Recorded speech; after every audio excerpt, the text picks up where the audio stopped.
Well, hey, good morning, everyone. Sorry for that late start. I don't know if you followed any of my streams this week, but I've had some weird issues where the audio has reset in Meld, and I was really curious why that was going on. They did release an update this week where you can post to X, which is pretty cool. But I think that also caused some other issues because right before jumping on, hey, Jim Killix, good to see you. Sorry about being late. Yeah, another Meld issue came up where, and this happened even yesterday in the Gundam Explained show when I was starting, where it had removed my stream keys within the settings, which is another like annoying element that takes time when it comes to, um, when it comes to setting up, I really feel like the streaming experience should be easier than it is, and it almost is. But one example that you have to deal with is, man, Meld, the bigger it gets, the harder it gets to use. And that's actually a theme with what I want to talk about today, because it's been a crazy week in gaming for a lot of different reasons. I really don't like having my jacket there, but okay. But anyway, hope you guys have had a good week. It is Friday, still no prospects for the job yet. Still going out there, sending out resumes, talking to people. So we'll see what happens with that. So yeah, let's actually start with what I've been playing, which actually wasn't a lot. To be honest, this past couple days have really just been resume building, app building, get myself out there. But yesterday on the Gundam Explain Morning Show, I was playing SD Gundam Operation UC. I beat the Mobile Suit Gundam 0079 storyline. They have the 3, the Zeta, and the Double Zeta. It's interesting, took me a little over an hour. There was a lot of levels to it. One achievement out of 139, that's insane. What are some of these achievements? I have to look it up. Wow, so each achievement has its own page. That's a little too much. Let's go here. Okay, so here's some achievements. Okay, complete survival mode with Gundam, complete survival mode. Okay, this is about, and it looks like you have other, because the DJ's there, so I guess you can unlock that. Oh, the Cublé? Wow. So survival mode seems to be the main mode to play, because, yeah, it has all these different mobile suits. Barlent Custom? But it says custom colors. No, but the Barlent's on there. Okay, so you can get the Barlent, but put the custom colors on it. Wow. Bawu, New Gundam. Okay, so I wonder if that's the main play here, playing the survival mode, because it has so many mobile suits. Yeah. That's how you're gonna earn the achievements in this. I'm gonna have to jump to that later. Okay. So, yeah, Jim Killix, that's a good question. Who comes up with these? Not only that, but it's like you have to already have like mastered or perfected the game to make it like a real thing. That's what's pretty crazy. So yeah. There's actually some cool Gundam games that don't have achievements yet that I hope they do soon. But anyway, really the purpose of that was to say, I played a little bit of that yesterday. Did I? No, that's all I did gaming yesterday. That's kind of crazy to think. Is that really true? But thinking about everything, yeah, that's all. Now, the day before that, when after the Blue Gamer stream, I played the Echoes of Aincrad demo. Seems pretty cool. It's like a JRPG action JRPG game. Had good graphics. It seemed to have a cool combat system, countering, blocking, whatever. I might play more of that later. We'll see. But I think, yeah, that's it. Did I really not play Fatal Fury recently? It seems like I did. But anyway, it's kind of crazy. Even with it not a job, there's still so much time spent doing stuff during the day that, yeah, I'm not even playing that much. So I think I can jump to the next topic, because this is a topic I find very interesting. So I forgot what was announced. It might have been after my Wednesday Blue Gamer, but that Sony was no longer going to be publishing or producing physical games starting January 2028. Now, I personally don't care too much. Mainly access my games digitally. I get, I understand how people feel about that. But I think what it's also showing is most people actually don't. Not only do most people not care about physical, but the trend is showing, like, the forecasts are really showing that physical is going to be dying out and it's going to be digital anyway. In and again, I get the idea you want to collect, you want to own your things. I just happen to come from a different mindset. Just me personally, it's just a personal thing where it's like a while ago, I detached myself from owning the physical games when I was really able to come to a conclusion that for me, it's all about the experience of playing the games. Oh, no, look, I can access them all I want. It would be horrible if there was a time where then I lost access to digital stuff, just like at the same time Sony announced removal of access to digital movies people might have bought through PlayStation. So you can kind of see where it's like, that. But this is where I feel instead of the stop killing games constantly like pushing government to regulate things, let people do what they've been doing for a while. And that's emulation. That's just playing. If we want to play a game a certain way, the preservation, there's a way to do it. Now, if it's people want something physical, I think there will always be those boutique shops that are making those physical releases. There's so many. Bitmap Brothers, I am 8-bit, LFG, um, Limited Run Games, LRG. LFG, I think, is a Sony dev studio. But anyway, um, and I still collect that stuff. Like I get the Castlevania stuff every once in a while. When I really got into Xenoblade last year, that was a series I was like, I would get that physically, and I did. But but I think what it really is at the end of the day is just that there's not enough people that make it a big enough market for that. But I think this goes deeper than people realize, and it's something that has always sat with me my entire life since the unveiling of the PlayStation. And I've made an infographic to kind of go over this. So, PlayStation enters the market, and I remember when PlayStation first came out, there was a couple things about it. One, at that time, CD-ROM. There was the Sega CD add-on. There's TurboGrafx 16 with the CD add-on upgrade. But at that time, for me, a lot of CD-based stuff was more multimedia. So when it started coming out with video games that had CDs on it, even on the computer, sometimes like, oh, this is the bigger companies that can now use this latest tech. That's just how my mind was thinking. And then when we got to the PlayStation, I just remember thinking how, oh, the PlayStation is trying to be cool within video games, which I wasn't using that as a judgment to then make my next decision. That was just more of what my brain just thought under the surface of it all, where I was just like, oh, okay, well, PlayStation's entering, or Sony is entering the video game market through PlayStation, trying to be cool, knowing that they were going to work with Nintendo. But anyway, so here's the thing. PlayStation changes the game. They have a Hollywood approach, cinematics and story. Well, first of all, it's the lower manufacturing cost of CDs. That's the strategy there. Instead of having these specific cartridges to work on your consoles, and remember, after CD consoles were coming out, Nintendo still had the N64 come out with the cartridges. But this means publisher-friendly licensing and massive third-party support. Just because it's so easy and cheap to manufacture on a CD, and it's not proprietary in the sense of like a cartridge in the limited space you have. It's just very easy to, hey, let's just get it. But it's kind of like when Nintendo and Sony and Steam opened up their stores for anyone to just release a game, and a lot of slop kind of showed up on there. So this is the trade-off here is the power shifts toward publishers and platform ecosystems. So then with the PlayStation, we get games that use cinematics and story, bigger production values, older audience, because at this point with the PlayStation, it was less about positioning itself as like a toy or a game, but like, hey, anyone can play video games now.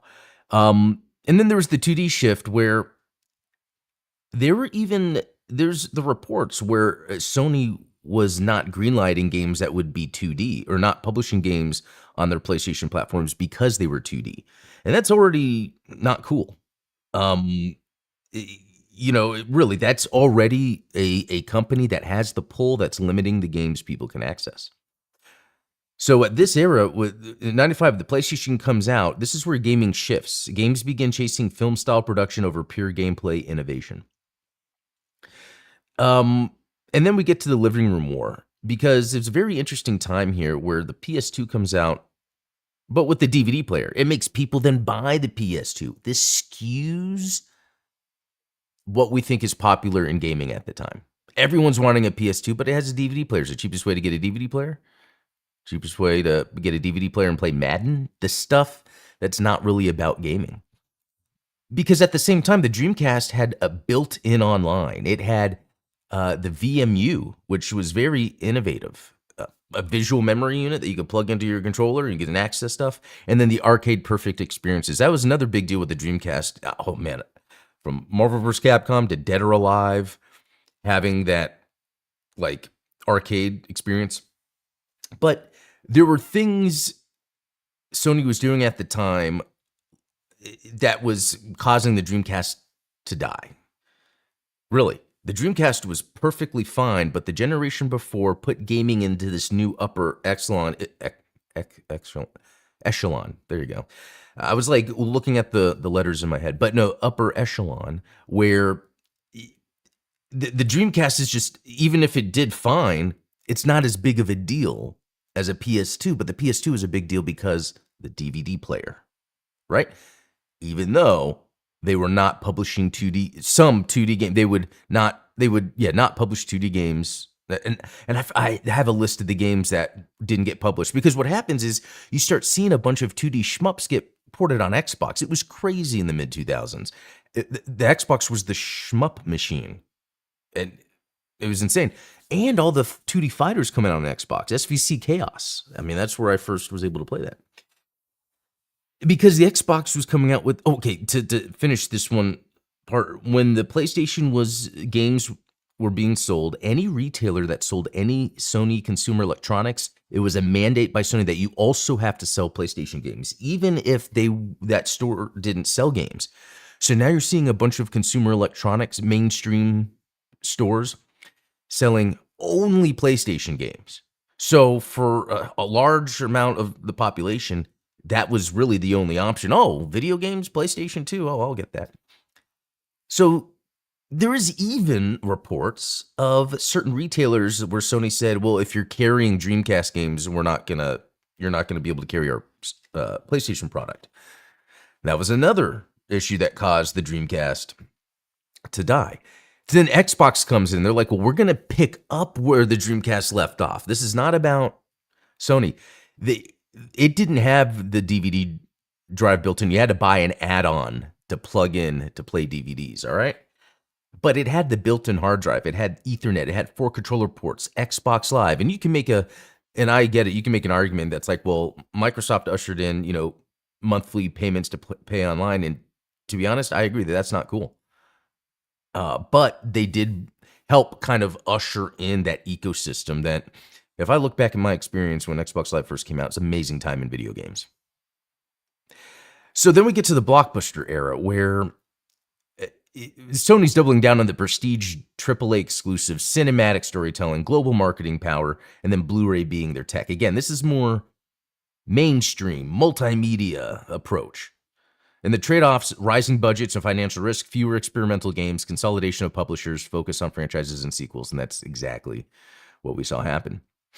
And at the same time, you have Xbox that is adding like the achievements and the friends list. Like, they're doing so much more with the platform, the backwards compatibility.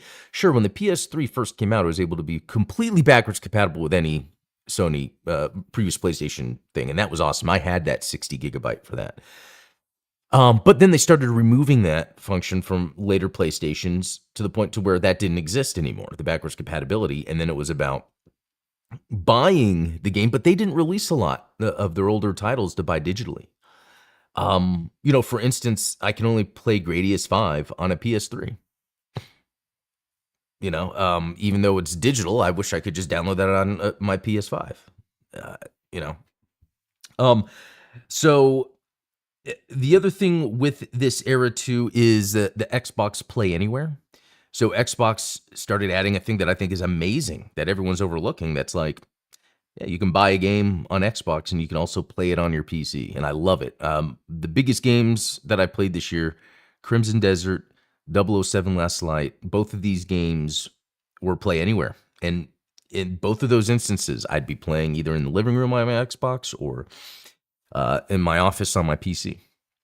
Um, and along with that was the backwards compatibility where Microsoft went back to like, yeah, now on your series, you can play 360 games.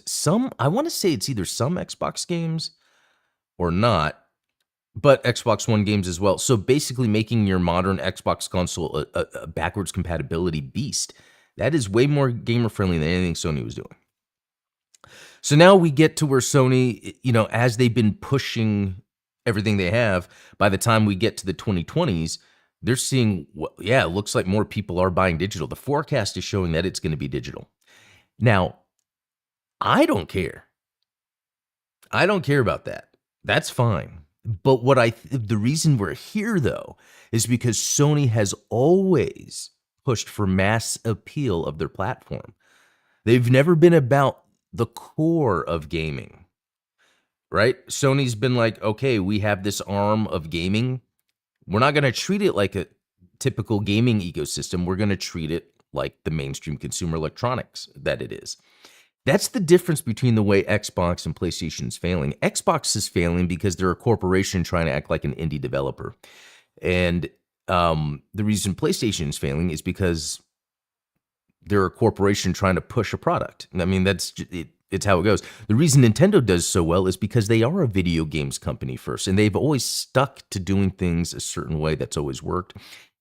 And overall, over the time we've been able to see from their financials, the way lower cost in development Nintendo spends compared to Sony. It's insane, the difference. I mean, Concord probably pays for multiple Nintendo Switch games that were developed. Looking in chat real quick, Jimkill X.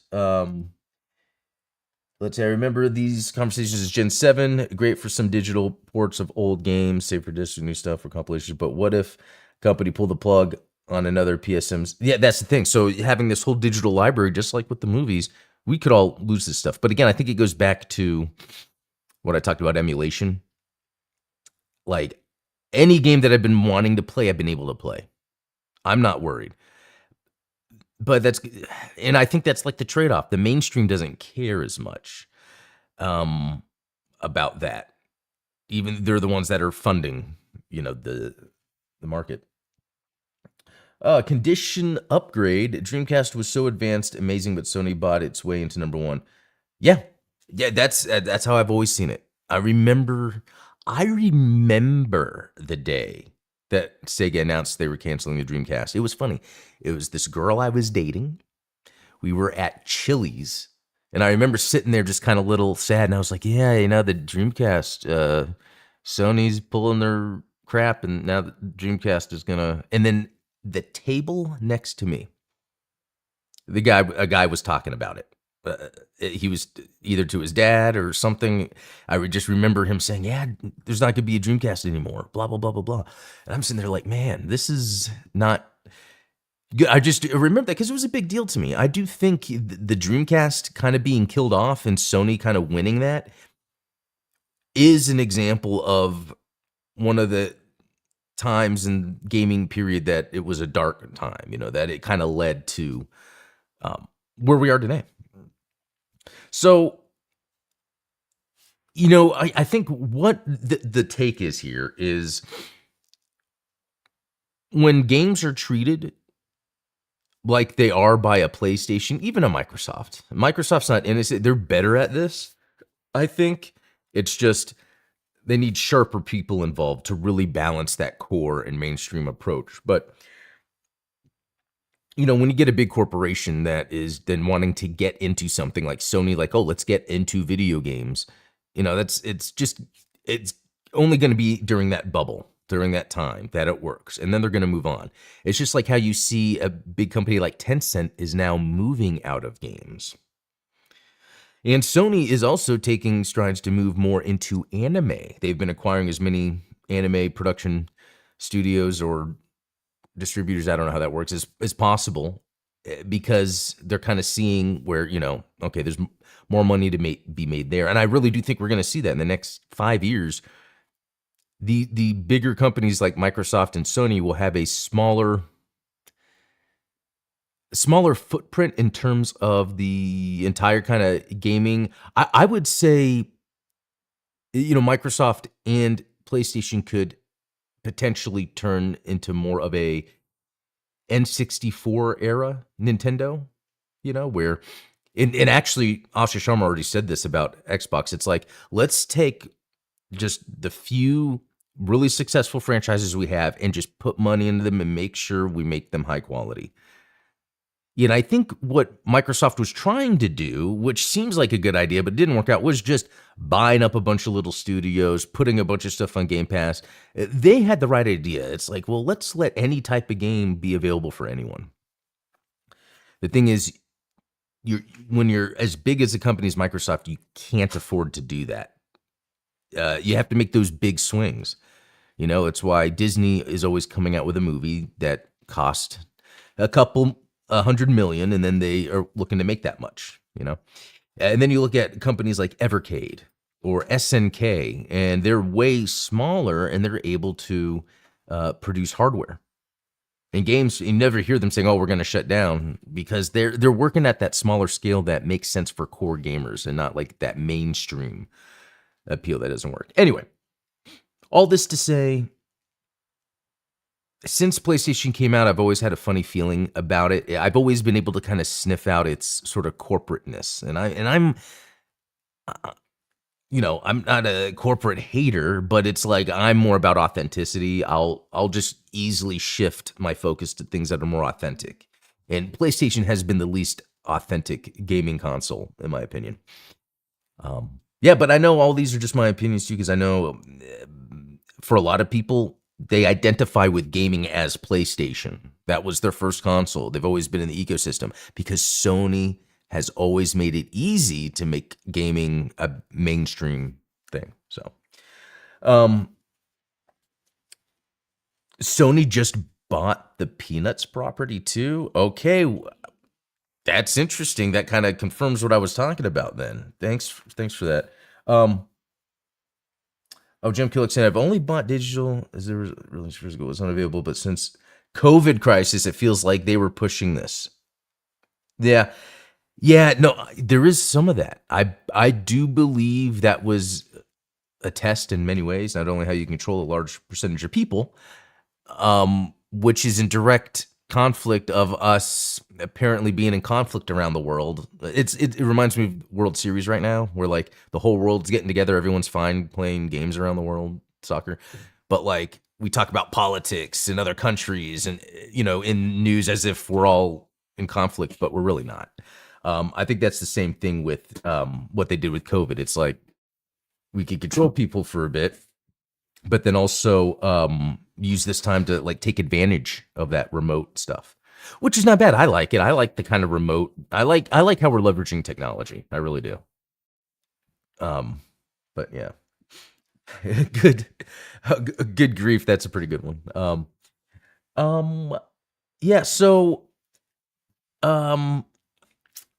yeah, I think that's about it for this. This is, something I've always wanted, and I've kind of always touched on what I think about PlayStation, but I really think seeing the reaction to them moving away from physical, them announcing it and moving away, I think kind of cements my thoughts this whole time. It almost reminds me in music how there's like I don't know if this is a good example. Like metal, I really like metal. I'm really into metal bands. But like in the 90s, there would be, I don't want to, yuck anyone's yum, but there would be these metal bands that would be on the radio, and I'd be like, okay, I mean, I get it. That music is harder, but it's not really metal. There's not really, that's more That sounds more like a mainstream song than something unique in of itself. And I think we see that with movies too. You know, it's the difference between, in my opinion, like the Sam Raimi Doctor Strange movie and then any other Marvel movie, you know, because Sam Raimi has that auteur sensibility. Okay, and then, you know, some other thing, I just have to bring this up, guys. This show has been me hating a lot, but I don't know if you guys remember, I made mention about the game business. Again, High Guard. Those people lost their jobs. That game didn't succeed. It shut down. And that was being pushed at the Game Awards. The Game Awards by Jeff Keighley, funded by Tencent. The game business was also pushing High Guard Positivity, funded by Tencent. The game business also said that Obsidian was listed as a company in negotiation with Xbox over potential closure, and that was not even true. So you have all these employees of Obsidian hearing that their studio might be closed. And then the game business had to come back and say, no, that's not true. But also, the guy that runs game business had posted, I guess, something, I don't know if this is a Facebook or a LinkedIn article. Yeah, LinkedIn, because sometimes you can hide the more business-centric stuff on LinkedIn from gamers. But talking about it as, so thank you, Sony, in terms of the sponsors. Sony is a sponsor of the game business. Not saying that that directly relates to him saying misinformation about the Xbox, but this is just an overall example, again, in the bigger, more corporate, mainstream aspects of gaming. A lot of the messaging and actions we see are based on where that money is being funneled. You know, look, this might not be related. This Obsidian remark that he made about that's a mistake might not be related to Sony, but overall, you can't help but think that a lot of the decisions and the writing he comes out with is based on a PlayStation positive slant, just like how much they were pushing High Guard when no one knew what that game was. It was, and then when it came out, no one liked it, and then it didn't succeed. And I think these are related. I think seeing what the game business is up to and what Sony is up to, these are just when you're doubling down on the consumer, just trying to make as much money as possible. It's about the business and not about the craft. So anyway, guys, I will fight Christopher Dring. I really dislike him as a journalist. And that's funny because he even said, guys, I'm not a journalist. And it's almost like, and again, he doesn't even have to be, but I guess it's like he's already discrediting himself when we were already saying, well, what do you really have to make these claims about these things? And yeah, it's crazy that he'll even admit himself, well, I'm not a journalist. It's like, well, then why should we be listening? Anyway, so I'll end it with this. It's like, why, Adam, or other people, why complain sometimes about the game industry? And it's like, well, if we're seeing what's happening to people's jobs, if we're seeing what's happening with games being shut down, if we're seeing what's happening with physical being shut down, all of these things have culminated into this. And along the way, I've found things to be odd that happen. It's like, well, and then here we are. So, well, I'll leave it at that, guys. I would say, you know, for this weekend, think positive, kiss your physical media. No, what I think is going to happen is that it might take a few years, but there's going to be more of a gaming renaissance where we're going to have a bunch of small publishers in terms of they're smaller companies. They're going to be able to create hardware like we're seeing with Evercade, Neo Geo. I even heard something about 3DO. And I think there's going to be a positive outlook. We just have to kind of go through these growing pains every once in a while. So anyway, guys, I'm going to head out. Have a good weekend, and I'll see you guys Monday with some more. I'm going to try to actually, I know I said that, and I say it sometimes. I am going to try to stream some gaming this weekend, so please stay tuned for that. All right, guys, have a good weekend. We'll talk later.